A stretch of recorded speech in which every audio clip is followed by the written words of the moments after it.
If you feel a gust of wind when exploring the new trial chambers, you might have stumbled upon a unique hostile mob, the breeze.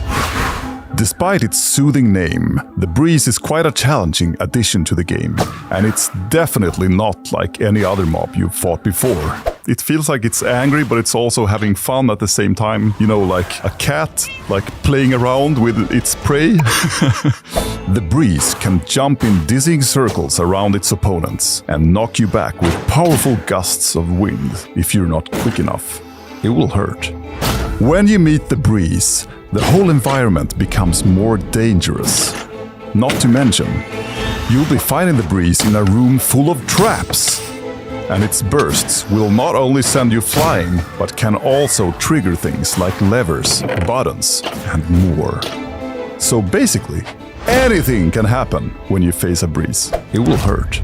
Read more about how to try it out and send us your feedback on minecraft.net.